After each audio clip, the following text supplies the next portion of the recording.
उनके चाचा ने 20 साल पहले ये कहा कि जी मेरे वालिद साहब ने फौत होते हुए सारा कारोबार मेरे हवाले कर दिया था, कारोबार पे कब्ज़ा करके रखा और बाकी मकान में से अपने भतीजों को हिस्सा दे दिया। अब उन चाचा का इंतकाल हुआ है तो ये कहते हैं कि क्या हम उस कारोबार में से कुछ हिस्सा ले सकते हैं या नहीं। देखें, जब भी कोई वारिस इस तरह का दावा करता है कि मरने वाले ने, जिसको मूरिस कहा जाता है, फ़लाँ चीज़ मेरे नाम कर दी है, फ़लाँ चीज़ मुझे दे दी है, तो उस पर लाजिम है कि वो उसके गवाह पेश करे, कोई ऐसा सबूत पेश करे जिसको कानून और शरअ सबूत मानते हों। हमारी शरई लिहाज से दो गवाह लाजिम हैं। ये जो कागजी कार्रवाई है इसको हमारी शरीयत नहीं मानती। हमारी शरीयत दो गवाह मानती है, दो आकिल मर्द या एक मर्द और दो औरतें। खाली ये जो कागजी कार्रवाई तो वो जाली भी बना सकता है, वैसे तो गवाह भी झूठे आ सकते हैं, लेकिन शरीयत ने गवाहों का मयार रखा है, इन कागजात का नहीं रखा। और अगर कोई कागज़ भी ना दिखाए, गवाह भी पेश ना करे और बस ये कहे जी वो मेरे वालिद साहब ने मुझे दे दिया था लिहाजा मैं आपको नहीं दूंगा, या अपने भाई को जैसे उन्होंने महरूम रखा, तो फिर अच्छी तरीक़े से याद रखें कितने अरसा खा लिया उन्होंने, 10 साल, 20 साल, 30 साल। जितने ऐसे मुझे सुन रहे हैं जो अपने भतीजों के, भांजों के, अपनी बेटियों के, भाभियों के, अपने फुप्पियों के हिस्से खाकर बैठे हुए हैं, याद रखिए कि ये आपके लिए इतना बड़ा अज़ाब क़ब्र है कि अभी आपको पता नहीं चल रहा, मरने के बाद पता चलेगा। यहाँ पे आपकी औलाद इस माल पर ऐश कर रही होगी, जिनकी मुस्कुराहटें हासिल करने के लिए आपने किसी के लबों से मुस्कुराहटें छीनी थी, ये आपको नफ़ा नहीं देंगी। इसलिए अल्लाह की बारगाह में तौबा करें और इस कमज़रफ़ी से बाहर निकलें और जिसका हक बनता है, हिस्सा बनता है, फ़ौरन से पेशतर उसको दें।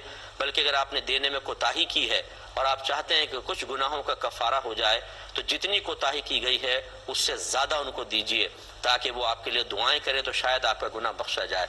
और इसी तरीके से वो चचा साहब तो चले गए, ये हमारे बड़े जो होते हैं बाद औक़ात घरों के, ये वबाल अपने सर पे लेके चले जाते हैं, अपनी औलाद को भर देते हैं हराम और ख़ुद अपना वबाल लेके कब्र में जाते हैं। अब उनके कब्र का हाल तो हम पर ज़ाहिर नहीं होता लेकिन वो फंसे होते हैं बहुत बुरी तरीके से, और वहाँ जाकर उनकी चीखें सुनने वाला भी कोई नहीं होता।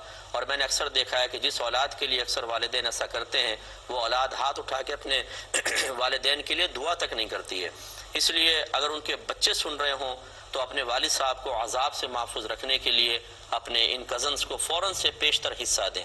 तो जो भी ऐसा मेरा मज़ीद सुन रहा है कि उनके वालिद साहब ने, उन्होंने सोच लें आप, या आपकी वालिदा ने किसी का हिस्सा दबा लिया था और वक्त पर हकदार को हिस्सा नहीं दिया था और वो दुनिया से रुखसत हो गए, तो आप अब खुद गरज ना बने कि जी हमारे अब्बा जाने वो जा, तुम लोग जानो, हमें क्या इससे। माशाल्लाह ऐसी औलाद तो नहीं होनी चाहिए।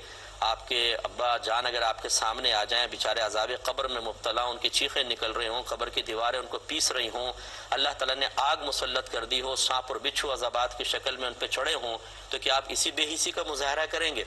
तो अपने माँ बाप को वबाल से बचाने के लिए अगर उनकी कोई कोताही थी, फ़ौरन से पेशतर उस पर पर्दा डालें और उसका कफ़ारा करें, हक़दार को हक़ दें, तो शायद बेचारे वो अज़ाब से महफूज रहें। तो अल्लाह ताला हम सबको अमल की तौफ़ीक़ अता फ़रमाए। इसमें साथ में ये भी शामिल किया था कि इनके जो दादा थे वो थोड़े से बेचारे एबनॉर्मल थे। तो कहते हैं कि सुना ये गया है कि चाचा ने धोखे से दादा जान का अंगूठा वगैरह जैसे लगवा लेते हैं, इस तरह कोई काम कर लिया होगा। तो बहरहाल देखें, सच और झूठ का मामला अल्लाह तबारक व तआला बेहतर जानता है।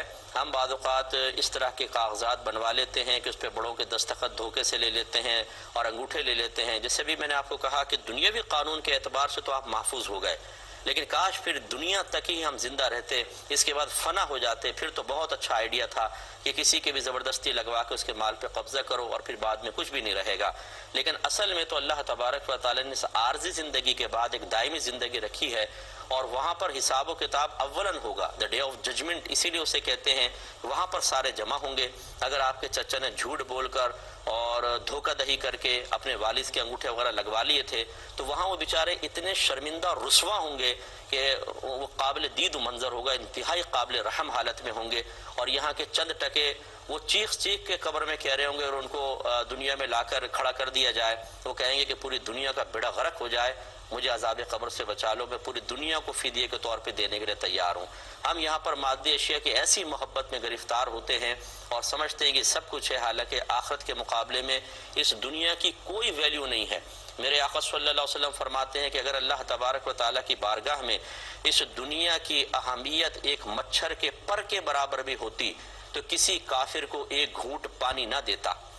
کیونکہ کافر اللہ کا دشمن ہے اور اپنے دشمن کو کوئی نعمت نہیں دی جاتی. اس کا مطلب اللہ نے اگر ان کو دنیا دی ہے یہ انتہائی حقیر اور ذلیل ہے کہ اللہ تعالیٰ نے اپنے دشمنوں کو بھی عطا فرمائی ہوئی ہے. اس حقیر دنیا کے لیے اپنے آپ کو ذلت میں مبتلا وہی کرے گا جس کے پاس عقل نہیں ہوگی. اس لیے سمجھیں اور توجہ